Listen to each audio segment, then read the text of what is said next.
Richard calling in from Toronto. Richard, you're live on Truth Wanted. What's going on?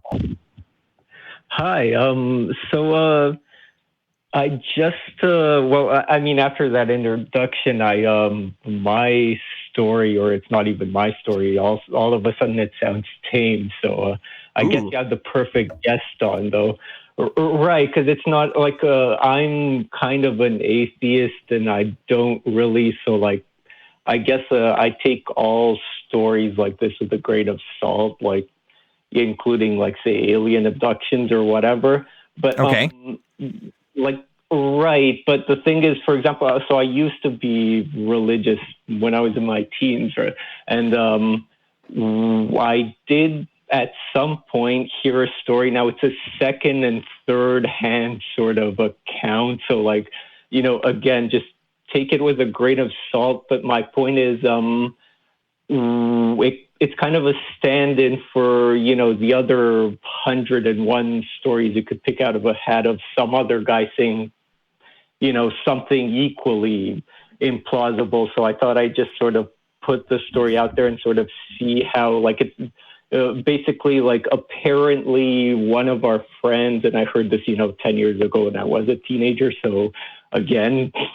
Okay, I will say this right now, Richard. It's going to be hard for us to verify the accuracy or the legitimacy of any of the events that you're about to tell us, since this is a story you heard 10 years ago when you were a teenager recounting to us.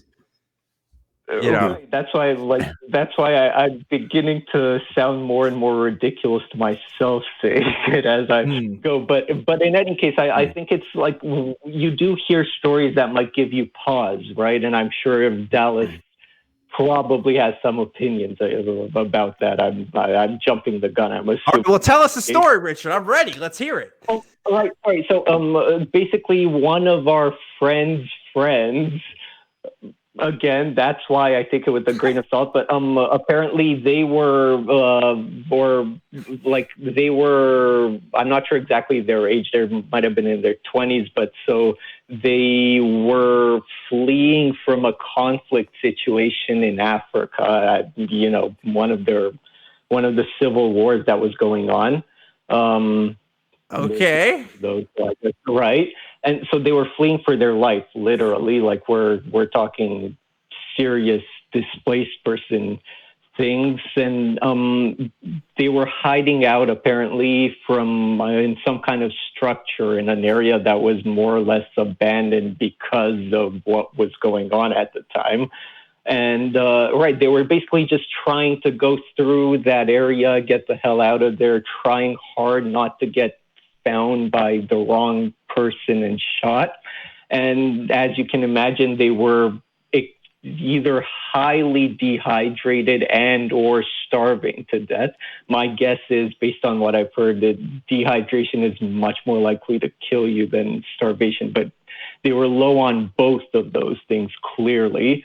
There was nobody around, and they certainly, wouldn't have trusted anyone. So they were like, my goodness, let me crouch here.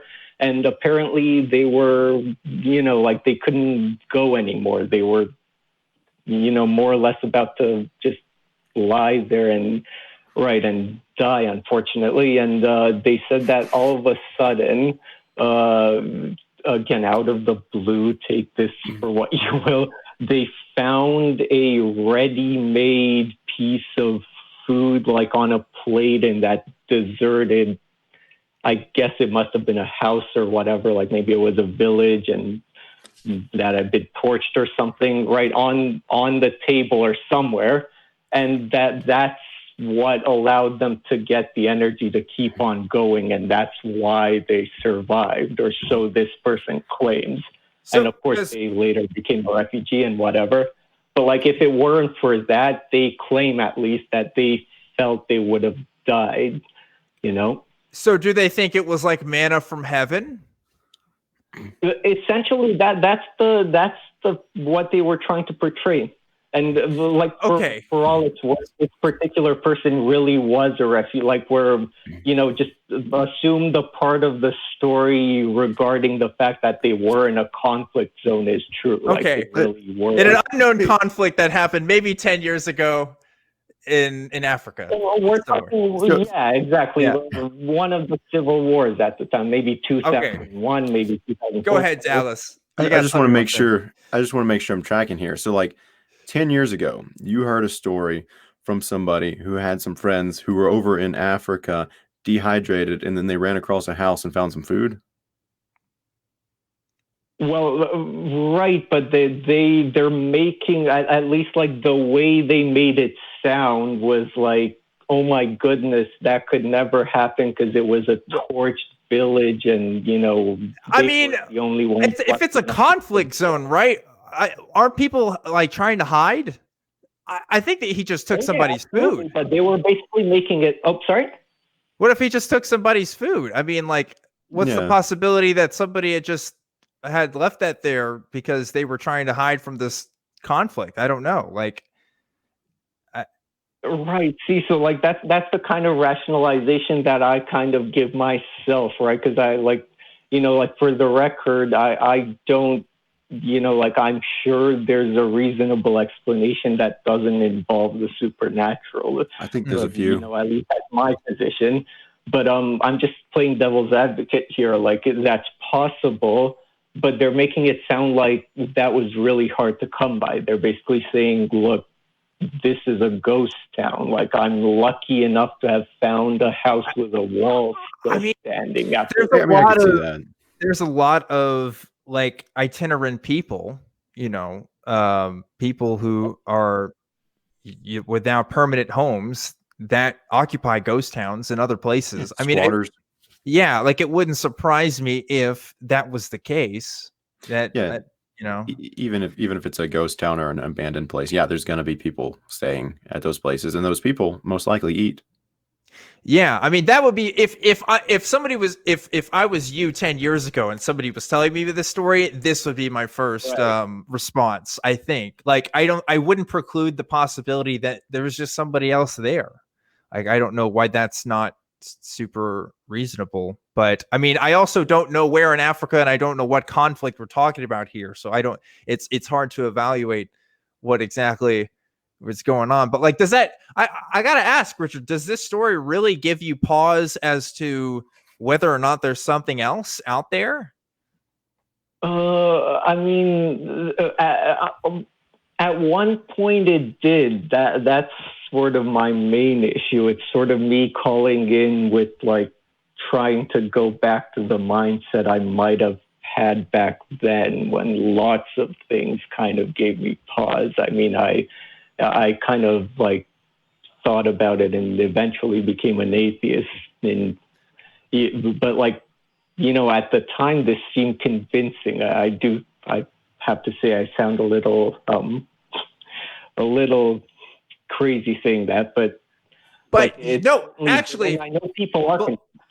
Let me stop you, because the fact that, first of all, the fact that you're calling about this on the show is great. Props to you for doing that. But I think this is actually pretty common with people. I think they don't actually say some of this stuff out loud, and they don't realize how it might sound. So it might sound convincing in their head. I mean, like street epistemology conversations, this happens all the time. Somebody doesn't realize what their real reasons for beliefs are until they actually say it out loud. I could say that for myself with a lot of my Christian beliefs. So I don't think it's unreasonable for you to, talk about it out loud now and say like, oh my gosh, that sounds kind of, whatever.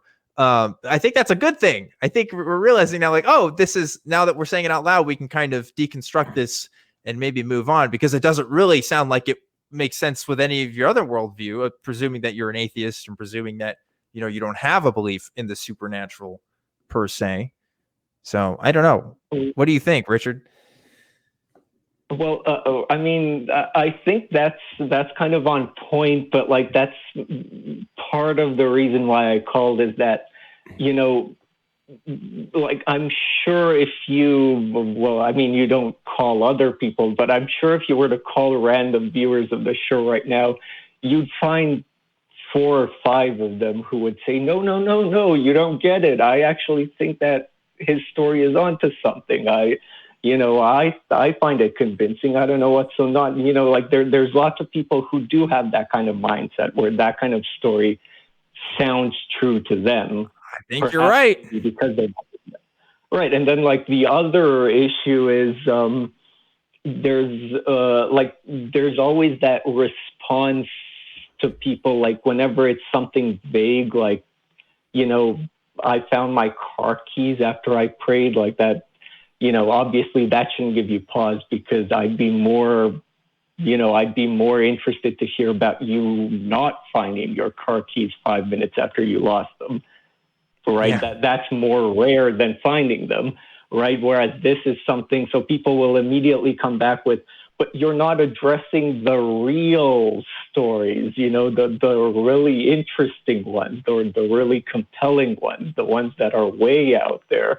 You know, you haven't talked to this particular person who got abducted by aliens. Yeah. No, if I could talk to, I agree with you there, Richard. If I could talk to like one of the Berkshire folks or something, you know, the people who have those claims about alien abductions, that would be interesting. And this isn't a knock on you, Richard, because this isn't your story, but somebody finding food in a house, I don't know. Like, I don't know if that's going to convince me in particular of anything super crazy. I'm trying to think of civil conflicts in the past, like I guess Sudan, maybe when South Sudan came back, but regardless of the specifics, right? I mean, like, again, Dallas and I are two skeptics. We're two people who at least pretend like we think about this stuff. I don't know if that's the most convincing story. You're right. There's probably going to be one or two people watching and think, yeah, that's probably something else. But like anecdote from stuff. I mean, this is like how the Bible was written right here. You telling us a story about your friend from 10 years ago. Like how many, it's just how this stuff gets passed on. I don't know what else to do with this call, Richard. I don't know. Have I helped you in any way? Well, yeah, actually, I mean, it's great to hear someone else's opinion on it. That was like the main reason I called. I was just about to point out that actually, like there's any number of conflicts that haven't been particularly publicized. Like the list is actually much, much longer than you're probably thinking of. And some of them actually involve, you know, I don't want to get too graphic, but it involved, say, burning down entire towns or something. Like, yes. To the ground. So like what I was thinking immediately on like a story like this was like, you know, I was thinking of like rubble everywhere, like, you know, an army marching in the fields on the other side, and you desperately trying not to like stand out, you know, so they don't see you, right? Like that. Like I was thinking like, well, in such a situation, there wouldn't be food anywhere because it must have all burned like with the rest of it, you know, but I can see how it might not be that bad. That's, you know, just a worst case scenario. You never know. Yeah, if we don't know the details, especially if we don't know where we're talking about, it's hard for us to even trust the account of your friend here on exactly what the conditions of the places were like, what time of day it was. Maybe if they're in that place, then there's a good chance there's probably other people around at some point, you know. And we often talk about how we, you know, tend to misremember things, especially after long periods of time. And even people who have these kind of flashbulb memories about stuff that they, you know, are really confident about. You hear this in veteran communities in particular of people saying, yeah, I remember this happening and this because like this was a really standout moment to me. I've read stories from people who'd be like in the same squad as some people telling stories like this would be like, yeah, actually that's not what happened. Like he's misremembering this. Like people will even conflict even in the most traumatic of circumstances of what exactly happens. So not to say that your friend's a liar or to say that they're, you know, that what happened to them wasn't fortunate, but miraculous. I don't know. I don't know if I can go that far, but I agree, Richard. One day we need to talk about some of the really crazy stuff out there, because I can't say that I, you know, have explanations for every single weird circumstance out there. But I also know that at least 99% of the time, there's a lot of mundane explanations for a lot of the stuff that we find. But last call here for Dallas. Do you have any thoughts before we kind of wrap things up? I think it's pretty much what you said a couple minutes ago. The way when you might believe something, and then once you finally say it out loud, you realize how, you know, outlandish it might be.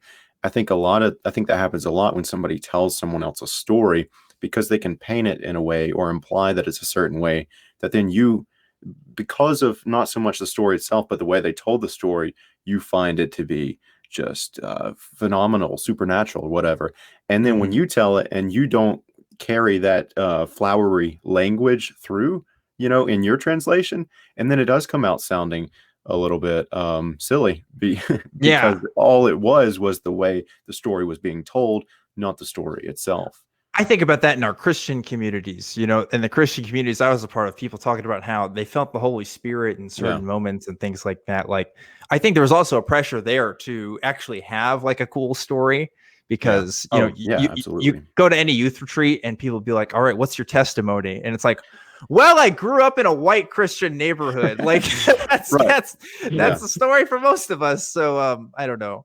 But Richard, we got to get to some other callers here. So I hope this was good. I'm glad that it sounded like we got something out of it. But thanks for telling us that. Thanks for calling. And if you figure out what conflict that is, I'd be curious to know too, because I don't know.